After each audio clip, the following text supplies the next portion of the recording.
Welcome into the LSU Sports Insider podcast. Today is Thursday, August the 15th. I'm Zach Ewing, along with our advocate LSU beat writers Reed Darcey and Koki Riley. Happy to be joining you today from our Baton Rouge studios. And we've got a brand new episode for you today. We're about halfway through LSU's fall camp, as they call it, which is nothing fall about the weather outside, but they call it fall camp. It started on August 1st. LSU plays USC in Las Vegas to open their season on September 1st. Today's August 15th, so we're almost exactly halfway between those two. And Reed, as you mentioned to me this morning, we're almost exactly halfway through training camp. I think you said 11 out of 20 practices. They have 11 practices down. They have 9 more to go. 2 to 3 of them are going to be open to us. So we're almost done, but they're not almost done. They've got a ways to go. So anyway, the ability we have to draw conclusions is drawing to an end. So yes. What we did want to do today is kind of look at some burning questions that we'd still like to see answered maybe in those last 2 open practices. I mean, obviously, if we had the coaches here and we could get them to be completely open with us, which is never going to happen. But Truth serum, man. Yeah, truth serum, and had them tell us exactly what they thought. They may already have the answers to some of these questions, but we're just going to speculate based on what we've seen and what we know. So I think it'll be a good show. Just want to let you know that we are brought to you by Waste Pro. Hey, Tiger fans, planning a tailgate or event? Keep your guests comfortable with portable toilets from Waste Pro. Call 225-744-6400 and mention LSU Sports Insider for a special offer. Also brought to you today by the Baton Rouge Clinic, your trusted healthcare provider in the heart of Baton Rouge. Whether you're in need of primary care, specialist services, or urgent care, the Baton Rouge Clinic has you covered with a team of dedicated and experienced professionals. Visit BatonRougeClinic.com to learn more or to schedule your appointment today. The Baton Rouge Clinic, caring for generations. And we'll be back with the podcast right after this break. You know how far I've gone, now I'm home again. I'm feeling more alive these days than I've ever been. At the Baton Rouge Clinic, our sole focus is to provide exceptional health care for your entire family so that you can get back to doing what you love most. We are caring for generations. You give me love. Football fans, with the Caesars Sportsbook app, you can be in the game all the time. Seeking instant action? Quick Picks offers you the most popular games and markets already built for you and ready to bet. Experience the thrill when you stack your bets to create a super parlay. Build bets for your favorite teams and players across multiple games. This season, don't just watch the game. Download Caesars Sportsbook and experience the game like never before. Okay, welcome back to the show. Here with Koki and Reed. And guys, I wanted to ask you sort of at the halfway point what you had learned about this team and how it has changed your expectations or not changed your expectations for LSU football this season. But first, we did have just a little bit, I guess you call it breaking news this morning. Amazon Prime dropped a trailer for The Money Game, which is a documentary that they're doing, Koki, on LSU's NIL endeavors with kind of 4 key athletes who were on campus last year: Jaden Daniels, Angel Reese, Flavia Johnson, and Livy Dunn. Kind of, I guess, like a half documentary, half hype video, it seems like, but it kind of follows these athletes as they earn all this money and balance that with being student athletes at LSU. Yeah, I think that's sort of the key question. Is this going to be a hype video, or is this going to be something that's very, very intuitive and something that even people like us who cover the team every day learn about?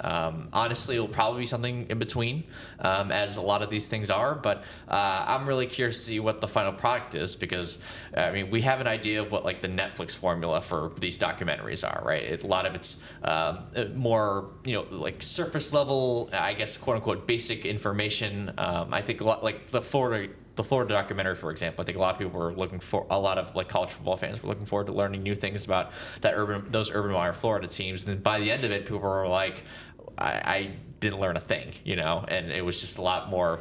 It was targeted for a different audience, and I'm sort of curious to see like what sort of tack that this Amazon Prime series is. It going to be really insightful for people like us? Is it going to be more basic level information for a different sort of audience, or is it going to be something in between while also being a promotional tool for all these athletes? When at the end of the day, it is a promotional tool. That's a fact, but how much of it is it? Is it just a full-blown commercial, or is it really something that we're going to learn about, or is it going to be something both? So, I mean, there's a whole bunch of different tacks, and I'm sort of curious to see like what this thing turns out to be. Yeah, I mean, you may have heard of the producer too. His name's Shaquille O'Neal, which tells you everything you need to know about whether it's going to be positive for LSU or not. I think either way they'll read like. Fans will enjoy this, and they probably get a lot out of it, too. Yeah, we know the camera crews have sort of been following around Jaden and Angel and Flage and Livy Dunn for the last year or so. So it'll just be a good way to get a peek into their sort of lifestyle as they try to balance earning NIL money, with their playing careers on the court or on the field, but then their class schedule as well. So it's sort of like a glimpse. I think what it's supposed to be is a glimpse into the life of a modern age athlete. Especially what it's become, being a collegiate athlete has become the last few years. So it'll be interesting to watch. Like I said, it'll probably check both boxes, Koki. Like I think, it'll probably sort of have a foot in each kind of thing you were talking about. So yeah, not pure recruiting video, but probably not pure expose documentary either. So don't expect it to be either of those things. But it does hit Amazon Prime on September the 10th. Trailers floating around social media this morning. I'm sure you can find it if you want to see it. But interesting bit of breaking news. Now turn our attention back to LSU football fall camp. Halfway through, Koki, how have your expectations changed or not changed for this team? Yeah, for me, it's all about the defense, and I think that's kind of a funny thing to say when it's the offense that has most of the personnel changes this season, and it's the offense that also has a new coordinator. But with Blake Baker and all the new assistant coaches that they've brought in, you've just seen a much different defense in terms of mentality and scheme, just from what we've seen with our own two eyes in terms of the aggressiveness that they're playing on the ball in the secondary, with the different pass rushing tacks that they're deploying defensively. They're blitzing a lot more. They're showing these interesting blitz packages with Parashan, defensive tackle, and Braden Swinson and Savion Jones on the edges, and then setting Harold Perkins as well and putting Whit Weeks on the field as well. So when you have that much speed and athleticism on the field, it can create some havoc defensively. And I think this defense wants to create havoc. We've heard a lot of talk about not wanting poodles on this defense, which is, I wouldn't say that's self-explanatory, but it kind of gives you an idea of the sort of that really aggressive mentality that they want this defense to come in this year. And they've also become a lot more technical from like an individual basis in terms of just creating more nuance in their pass rushes. A lot of the offensive linemen have talked about how these defensive linemen have become a lot more handsy in terms of just using their hands better as pass rushers, or learning which different tracks to take as a pass rusher, in particular with Savion Jones, and his get off as well, right, in terms of just how quickly he's getting off the ball off the snap. And he's really he in particular has really improved in that aspect, and not surprised if some of the other guys have improved in that sphere as well. So that just the aggressiveness and the more technical approach from a pass rushing standpoint are really the two things that really stood out to me about this defense so far. I also feel better about the defense. I really do. I'm not sure how much better I feel about the defense, but I do know that the pass rush will be better than it was last year in all likelihood, because like Koki was saying, when you combine the sort of technical aspects that they're changing now with Blake Baker's overall philosophy of aggression and blitzing and creating havoc, then I think you've got a recipe for something that was a lot more disruptive than it was last year. Talking to players throughout camp, one thing that stuck out to me is exactly just how rudimentary they were last year, how they scaled down everything and just stuck to the basics, and tried to cling on for dear life, while offenses sort of ran up the score on them. And it's just like, given the coaching changes they had last year, you lose your D-line coach in camp, but then you sort of shuffle things around. You move a special teams coach down there, and then you bring in Pete Jenkins sort of halfway through the year once the damage has already already been done. They really stuck to the basics, and now they're learning more about pass rush technique. They're learning which tracks to take. They're learning, what to do with their hands more so often, and they're getting more time to practice that with a full-fledged defensive line coach. LSU has 2 now, one for the edge rushers and one for the interior guys. So it should be interesting to see how the pass rush changes and what different things LSU does with the pass rush. But real quick on the secondary, I remember before camp started, Wilson and I went on the podcast, and he sort of asked me, like, what would you have to see? What are one of the things you have to see to make you more confident in the defense? And I said, if LSU sort of sticks with the same 2 outside corners consistently throughout camp, then that would make me feel better, because it would give me sort of an idea that, hey, LSU might feel pretty good about these 2 guys. And so we're halfway through camp. We've seen Ashton Stamps and Sage Ryan consistently take all the reps, all the first-team reps at those 2 outside spots, and that hasn't changed at all. It could change by the time we next go out to practice, so we'll have to see. But that's, we only have 2 more practices left to watch. So barring something unexpected, those 2 guys are going to be your starters on the outside. Then we'll have to see how that works for LSU going into the opener. And the thing is with this defense is that a lot of the changes are schematic or coaching points or coaching pointers, right? And it's just the personnel is more or less the same, and we have a pretty good idea of who the starting 11 is going to be when they go out to Vegas and play USC. And especially with the defensive line, where it's like, yes, they have 2 new starters at defensive tackle, but but they have the same 2 edge rushers, and the 2 starters at defensive tackle, we have a pretty good idea of who they're going to be already. Jacoby Guillory and Gio Paez, as long as those 2 guys are healthy for the opener, I think they're almost certainly going to be the starters. Yes. So when you have that in mind, you're looking at, all right, how much can this team really evolve? And this defense can really evolve, and I do agree to a point where there's going to be a somewhat of a ceiling capped with this if you're bringing out the same exact guys. But there's still room for improvement with just the amount of just the improved, I guess, schematic changes and all these little coaching points that we've been talking about already. So it's going to be really interesting to see how this all sort of shakes out. And it's the same. It's kind of the age-old question. It's a good thing to bring a lot of starters back. But then people look at the starters you're bringing back and go, well, those guys were no good last year. Yeah. We got, but they can get better. So I guess my question before we move on is, after watching 11 practices, and you guys have been out there each and every time that you've been allowed to be out there, is the arrow up for you based on, not asking you for your season prediction yet, but based on what you thought on July 31st to now, are you more optimistic, less optimistic, or about the same? I'm more optimistic for sure. Again, I'm not sure how optimistic I am, but just it's hard to glean so much from just watching open practice and the viewing windows we get. But yeah, there's definitely a renewed energy. There's a renewed enthusiasm around the defense. They're practicing with a lot of energy. They're turning in good practices. They're disrupting the offense in 11-on-11 drills. They're throwing it off its rhythm. They're intercepting Garrett Nussmeier. They're getting in on him for sacks. Few periods we've seen, they've really sort of won those periods. The defense has made some really nice plays against the offense. So I definitely feel better, cautiously optimistic about LSU improving on defense. But again, I just see I see growth, and I see the tactical adjustments combined with a different kind of philosophy, and I see those 2 sort of things coming together, and that being the key for LSU improving. I agree with Reed, but my big caveat to this is that if you ask this question, and if we had this podcast 5 years ago or 10 years ago and had it every year for the last 5 or 10 years, we would have had the same exact answer. Because in the preseason, there's always a sense of optimism. There's always a sense of hope. There's always something to believe in, and so I'm basically just saying, don't hold us to this, because we could be wrong. And there's it's the preseason is meant for optimism, right? Sounds like a new tagline. LSU Sports Insider. We could be wrong. It's a great point, because you know me now. I cover the Saints, and for NFL, I always call them optimistic training activities instead of organized team activities, or optimistic team activity, because everybody's optimistic in the offseason. Everybody's optimistic in training camp.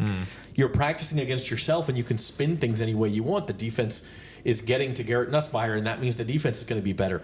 Well, what if that's problems? If LSU's defense can get to Garrett Nussmeier, then maybe every defense can. Maybe it's, you just don't know how to spin that, right?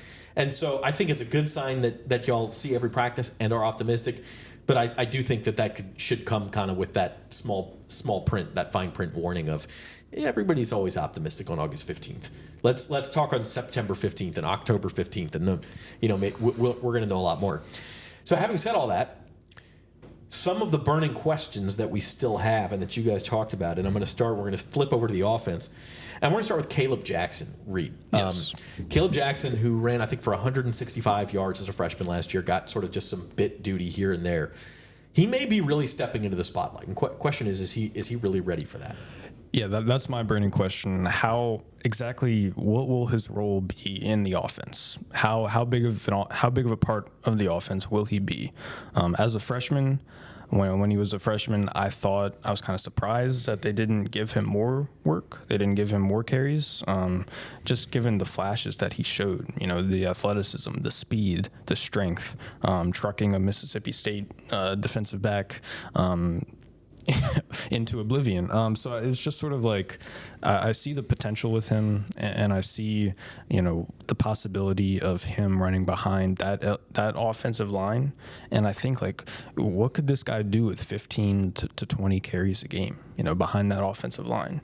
And given like his ceiling and the offensive line, what we know about it, it just sort of seems like if that's the bread and butter of your offense, then you got the makings of something really impressive and really dominant.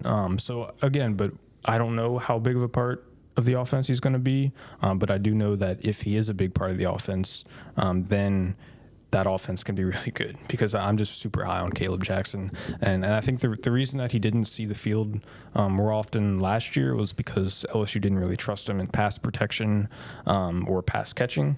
And so one practice, they sort of did a pass pro drill, and I kept an eye on Kaleb.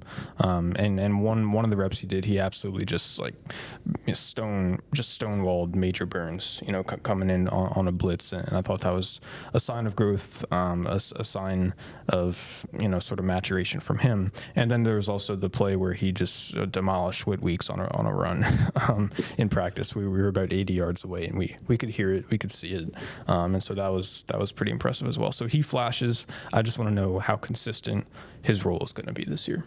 Yeah, I think there's a chance that he really pops into. He's one of the guys who has one of the highest ceilings among all the really players on offense this season. I don't have a whole ton to add, because Reed did a really good job of sort of recapping his fall so far. But yeah, I mean, you have two veterans in Josh Williams and John Emery, and those guys at the very least will provide depth and stability to that position group. But you need someone who is pop. You need someone who could be a star at that spot, and Kaleb Jackson's certainly that guy. And we already know about his explosiveness, but that strength has really been on display. Like, poor Isaac Smith is still probably rolling on the ground in pain after that hit against Mississippi State. But yeah, like, I'm really curious to see what season he has this season. Yeah, I mean, exciting player, Baton Rouge native, went to Liberty Magnet. I don't know if he's a native, but he at least went to high school in Baton Rouge. Yep. The question is he ready, as you mentioned, Reed, for sort of the behind-the-scenes things that he's going to need to take care of, the pass protection, the pass catching, all of those things. Can he carry a full workload throughout an SEC season, that sort of thing? Is he ready to be a lead back, in other words? So that's one thing we're still wondering about. He has looked good in camp so far. A couple other guys who've looked good in camp. We pick a star of the week each week, guys. And Reed, this week you went with Greg Penn. Actually, Koki went with Greg Penn. Koki went with Greg Penn. I had you mixed up. Greg Penn, the linebacker, your star of the week. Yeah, I mean, Greg Penn made a really good stop on a 3rd and goal situation. They were working on goal line stuff at practice yesterday, and he made a really, really good stop. And really, the defense as a whole did a really good job of stuffing the run in a lot of those sort of goal line scenarios. It was real, I guess, for lack of a better word, like a nut crunching scenario, and high stress environment with the offense and the defense. Trying to get that final push to to score that touchdown or to get those big stops on the goal line, do or die scenarios. And Brian Kelly talked a lot about how important that was for the team yesterday, and just sort of creating those high-level stress environments, building that stronger character within the team. So I thought Greg Penn's play really sort of stood out to me among all of those things. And did the offense score eventually? Well, it came down to a 4th and goal scenario, and we still don't really know whether the offense scored or not. The offense thought they scored, the defense thought they didn't, and it was just a really it was a big pileup at the goal line, and I think most of the media members thought they didn't score on the play, but it was really unclear because we didn't have the greatest angle to the play. But no replay available, obviously, and there was no replay either. So no. I think calls. like one ref thought he was in, and the other ref didn't, and it was very up in the air. I think they eventually relented and gave the offense the points, but it was a high drama moment at practice yesterday. And I'm sorry, I apologize, Reed, because I had these written down backwards, but your star of the week was Kamorian Pimpton. Yeah, I think, God, the days are all blending together right now. But I think on Tuesday, we saw him make this great leaping grab in the back of the end zone in tight coverage, and so that was a flash. We saw him. We know what he is athletically, right? Tall, 6'6", can jump out the gym. I believe he has a basketball background. I might be wrong on that, but we know what he's capable of, the potential of him as a receiver. And so we saw that flash on Tuesday. And then Brian Kelly talked about yesterday. He talked about how much he's improved as a blocker. And he said doing the dirty work, how much he's improved in that regard. So having him as a part of the offense, he's going to have to block. He's going to have to do the dirty work, like Brian Kelly said. And it seems like Brian Kelly's confident that he can do that. And so if he's a factor in the offense, then he adds a really interesting, a really more dynamic element to it that it might not have had before. And in 2 tight end sets, he can really be effective. We saw a little bit yesterday of him lined up as a receiver when they were doing some goal line packages, some red zone packages. So he's got that versatility. He can line up as a tight end. He can line up as a receiver. He can really go up for jump balls like we saw on Monday or Tuesday. I can't remember. So he popped for me. He's my star of the week. I think he could have a really nice season. So Kamorian Pimpton, the tight end, and Greg Penn, the linebacker, are our stars of the week. Today's Star Player segment is proudly sponsored by Waste Pro. Ensure your tailgate or event is a hit with a clean and convenient portable toilet from Waste Pro. Rent yours today. And with that, we have a couple more burning questions we're going to get to, guys. But what we're really counting down to here, and when we first learn about this team, is September 1, Legion Stadium in Las Vegas, when they lace it up with USC. Because that's an offense that's going to test you. And it's a defense that if you don't, frankly, fare really well against, you're not going to feel very good about this offense either, because USC's defense has been its weak point for several years now under Lincoln Riley. So that's kind of what we're all counting down to and looking forward to. And I think we're 17 days away as of today. And with that in mind, I want to do our sports betting segment. The Queen of Baton Rouge proudly sponsors the LSU Sports Insiders sports betting segment with Thomas Casale. And here is Thomas talking about that LSU USC game. Thanks, guys. Well, LSU USC is a couple weeks away. I will be giving my prediction on this game as we get closer to kickoff. But today I want to talk about a little bit of the line movement. LSU was -6.5 pretty much all summer, but it recently went down to -6 at DraftKings. Now, I don't hate the Tigers at -6, but I do believe if you're a little patient, it could drop down a little further to 5.5. So you're going to get an extra half point if you want to back the Tigers in this game. But I will say this, when it does drop to 5.5, strike quickly, because then you're going to see that more LSU money come in. I actually think this game will close LSU -7 or 7.5 right before kickoff. So I like LSU at -6, but if you want to be a little patient, I think you're going to get a half point, 5.5. That's when you strike, and I'll give you my prediction in this game coming up soon. All right, thank you, Thomas. Tiger fans, you can catch all the sports action at the Queen Casino's DraftKings Sportsbook Bar and 1717 Kitchen and Cocktails. With top-notch screens and live betting, it's the ultimate spot to watch your favorite teams and enjoy a cold brew or a signature cocktail. The Queen Casino is the only land-based casino in Baton Rouge and your go-to for game day or any day. Visit today and elevate your sports watching experience. Quick injury update. I think think we mentioned last week, like knock on wood, LSU's had so few injuries. They did have one, I guess, minor injury. Jelani Watkins, the freshman wide receiver, he's in a walking boot, but not expected to be totally serious. No, Brian Kelly didn't seem like he thought it would keep him out very long. We saw him leave, I think it was Monday's practice or Tuesday's practice. Can't remember, but the days go like this. Yeah, they do. It just doesn't seem like it's going to be very a long-term thing, and that's really the only injury that LSU has. Yeah, pretty much. Wood again, huh? I mean, Jacoby and Guillory came back from his little knick-knack or whatever it was. Was that on Tuesday as well? I think Watkins and Guillory got, like, quote-unquote hurt on the same day, but then Guillory came back, was a full-team participant, so it wasn't anything. And it was very important that wasn't anything because, like I said, like outside of Guillory and Paez, so two guys who I think this team I think Brian Kelly and this defensive line staff has some confidence in at the D tackle spot. Outside of that, I don't know how much depth they have at that spot. You know, I don't know how much confidence they have in a guy like Jalen Lee or Kimo Makinyole, who's an offensive lineman who's been converted to the defensive line. So, and then after that, you're really getting into younger guys and really guys who haven't really proven it at that level, like JVR Suggs, who has flashed at times with his quickness. Yeah, for sure. But we're not quite sure how he's going to stand up against the run, right? And the big boys of the SEC coming in from Grand Valley State. So keeping those two defensive tackles healthy is going to be really important this season. LSU's been pretty healthy.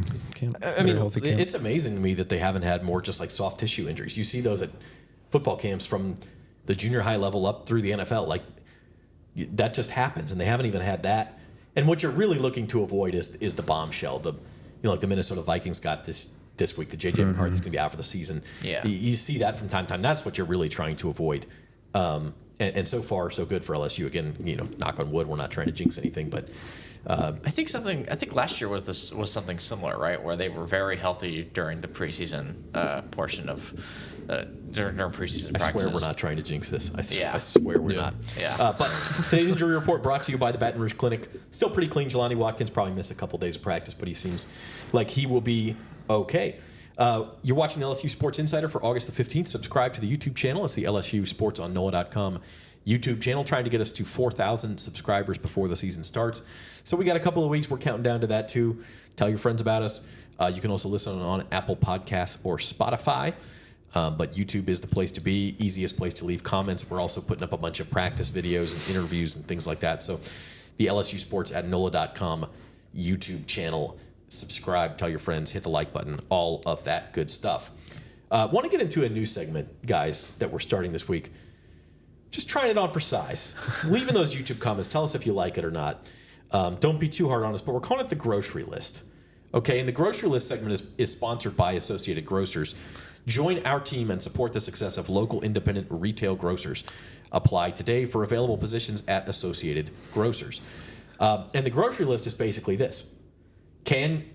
What does LSU have on its grocery list for the preseason? What's checked off? And what still needs to be checked off? And I asked you guys that question last night and this morning, and you came up with a couple of different answers. Koki, what does LSU have checked off on their list? What still maybe needs to be shopped for, so to speak? Yeah, in terms of stuff that's, I guess, been checked off, I mean, PJ Woodland's continued strong play. He's been working pretty consistently as a second-team corner, but he had a couple nice PBUs. Was it yesterday or the day before? All the days go like this. He played very, very well in the spring, at least apparently, because I was doing baseball stuff, so I wasn't actually there.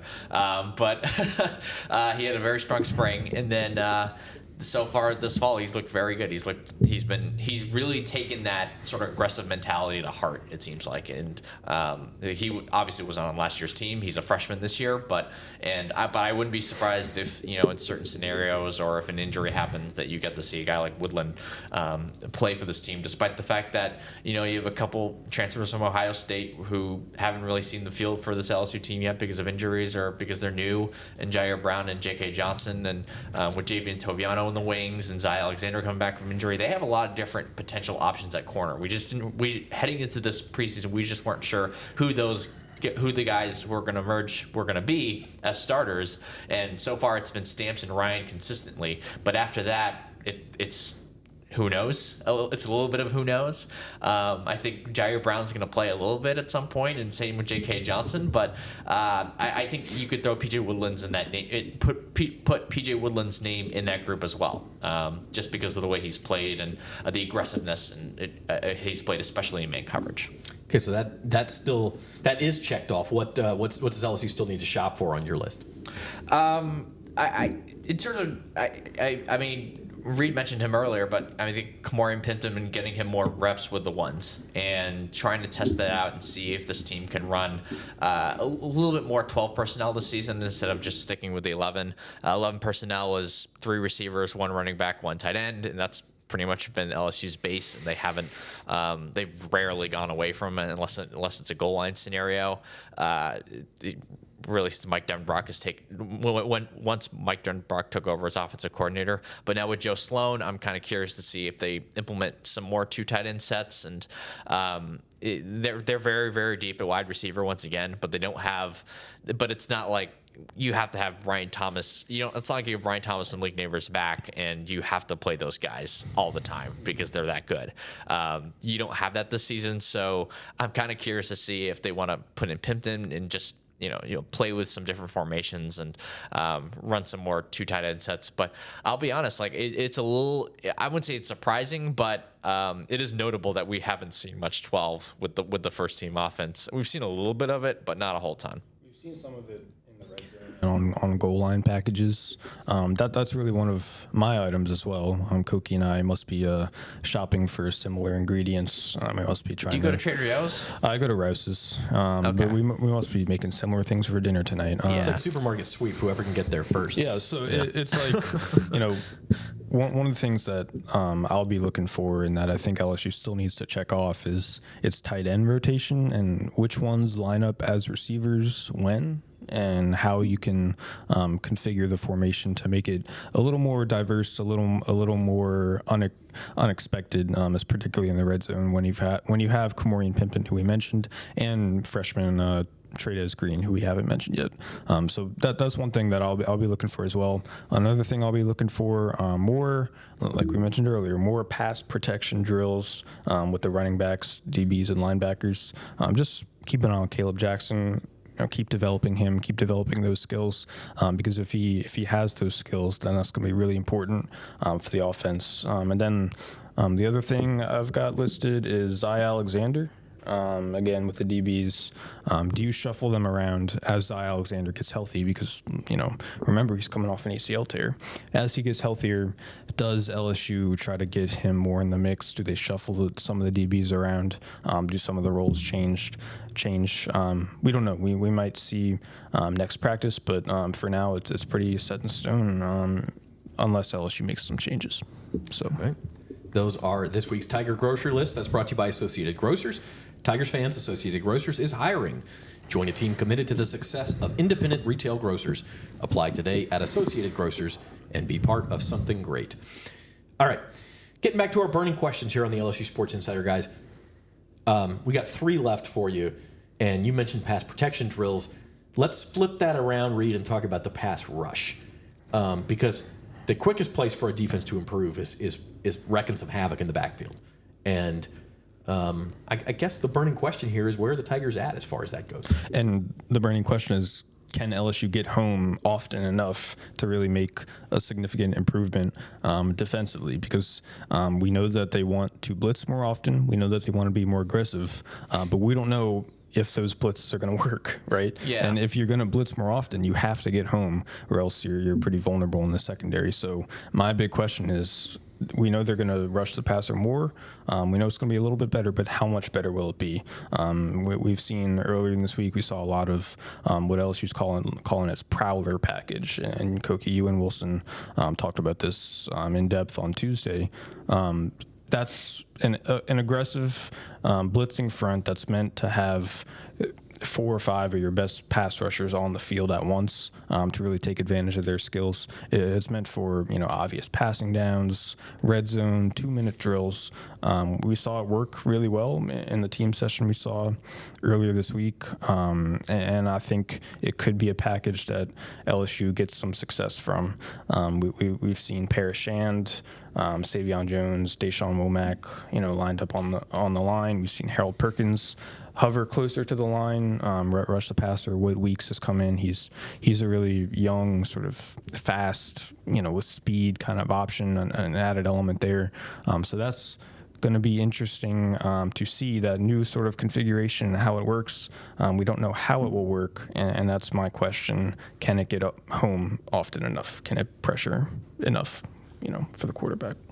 Yeah, I mean, last year they went with the bend but don't break tactic, and that clearly didn't work. So you might as well try something new. And when you have the athletes and they have the speed that you have on the field, it makes sense to try to create havoc and use a guy like Harold Perkins as really optimize a guy like Harold Perkins. And this whole idea with the front seven defensively has been, and Gio Pius talked a lot about this the other day, and the fact that they want the defensive linemen to get upfield as quickly as possible to beat their man, so it creates more room and more space for the linebackers to create plays.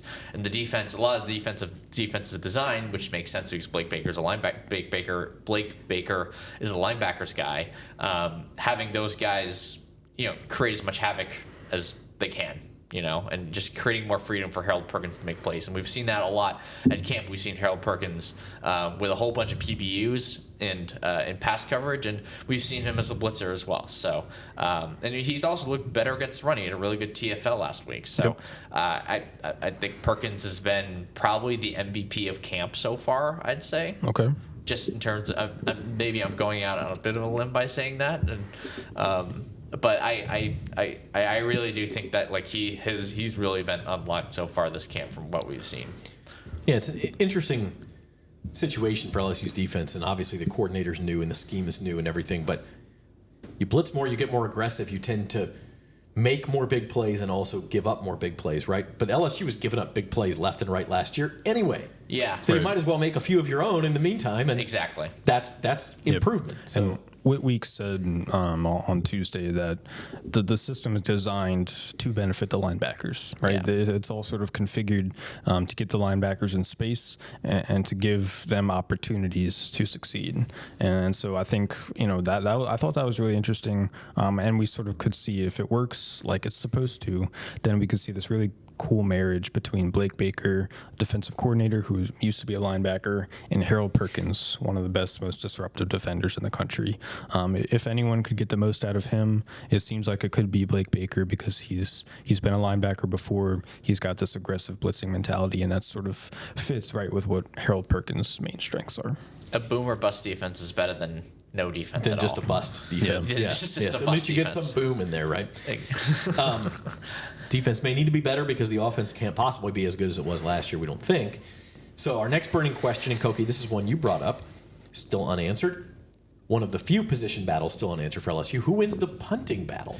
Because, believe it or not, LSU may have to punt a few times this year, and that's not what you want to hear or what you want to see, but it can be very important and it can change a game. And so we have Blake Oceandorf and Peyton Todd, the Louisiana Tech transfer and the returning veteran.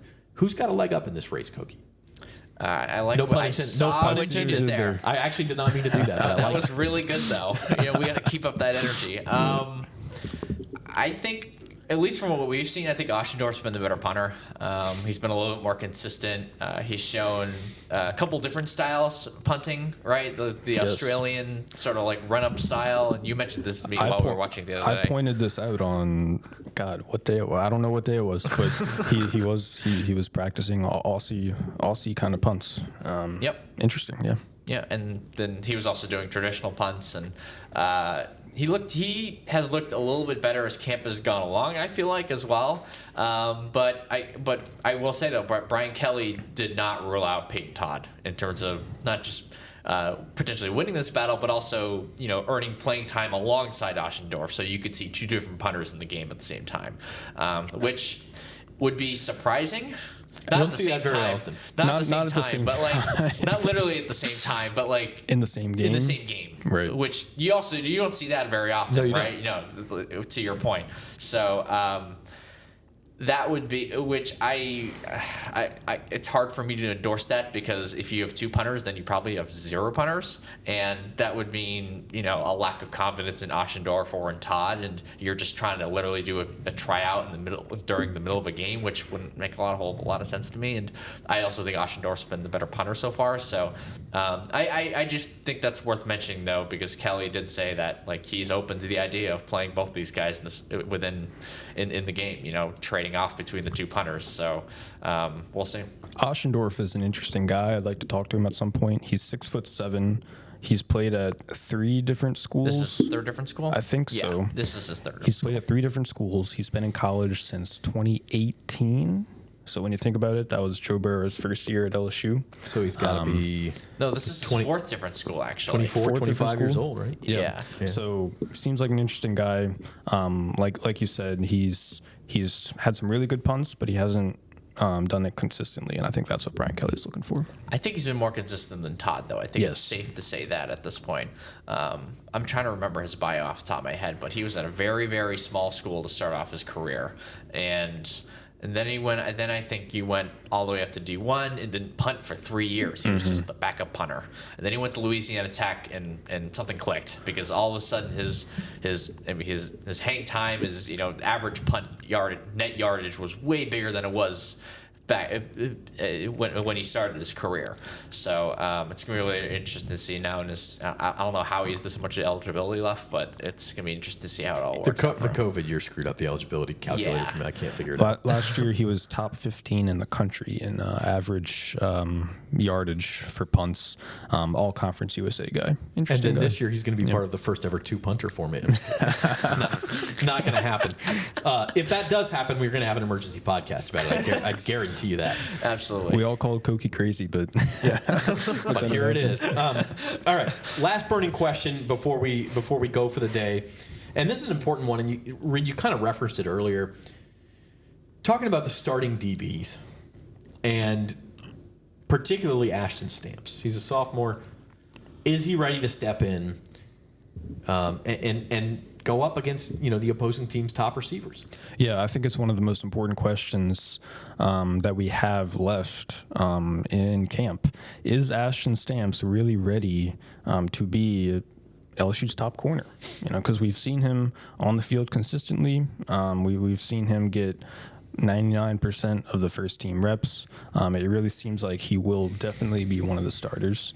So is he ready for that? Is he ready to play man coverage more often? Is he ready to guard some of the best receivers in the country in the SEC? Is he ready to lock down one of those positions for LSU? And is he ready to bring some sort of stability to that position? Because that's something that LSU hasn't had in a while. If you think about him, he's also a really interesting guy. Super late bloomer in high school. He didn't get his offer to LSU until much later in his collegiate career. He went to Rummel. He's a West Bend kid. He's from Harvey, and then he came in. He was a 3-star freshman, not expected to play very much, and he had this big surge up the depth chart last year in preseason camp, became the number 3 corner, and then as LSU had injuries and all the problems with their corners, he ended up starting 4 games last year and playing pretty decently. So now he's one of the guys now. We haven't seen a whole lot from him, so my question is, is he really ready? What kind of player is he, and can LSU really trust him to be one of its starting corners? Yeah, physically you see him it seems like he's a little bit more comfortable in his body. He gained a whole bunch of weight when he first arrived at LSU, and that was one of the question marks with him in terms of him even earning a scholarship. Was he big enough? Was he strong enough to play corner at the SEC level? And you hope that the fact that he's more comfortable in his body means, less injuries. Last year he was a bit injury plagued, despite his, rise up the depth chart. So I'm curious to see how if he's filled out in a manner that, will keep him healthier this season. And And yeah, he's probably leads the team in interceptions this camp as well. Yes. He's been very aggressive on the ball, and it seems like this much more aggressive man-to-man style fits his style of play better. So we'll see. I mean, he's going to be a huge piece of this defense this season. I mean, especially if you're going to be more aggressive up front, like we talked about with the blitzing, you need that secondary to be able to hold up because they're going to be put on an island sometimes. Right. Talking about an aggressive guy here, again. They gave up the big plays anyway, so maybe they try to make a few of their own. Ashton Stamps seems like that kind of player to me, but we'll see. And that is one of the questions, and that's what this show's about. It's about questions. So I don't know how many will get answered. Just 2 more open practices, like we talked about, guys. But it's getting close, man. By the time we talk to y'all next, it'll be less than 2 weeks until the opener in Vegas. Yeah, and all these questions, we'll probably get firm answers to them in Las Vegas for the season opener. So it's coming soon. It's going to be here before we know it. Like you said, only 2 practices left for us to watch. That's good news for me. I get to stay out the heat and the humidity and the sun. So yeah, we'll see. It's getting real close. I think I said this a week or 2 ago on this very show with the 3 of us, but let's just start the games, man. Yeah. We're ready. The USC Vegas on September 1st, that could be tomorrow, and I'd be more than satisfied. Let's play USC LSU on College Football 25, and we'll put that up on the YouTube channel. Koki just got the game, right? Yeah. You got it yesterday. I got the game yesterday. Literally. So that may be on the docket too. But we will see y'all next week. Keep it locked to the LSU Sports on NOLA.com YouTube channel. We're going to have practice videos up, interviews up, as well as the LSU Sports Insider podcast. Our thanks to our sponsor, Waste Pro, and all of our other generous sponsors, as well as our producers, Amelia Cotton and Alex Lee, Koki Riley, Reed Darcey. I'm Zach Ewing, and we'll see you next time.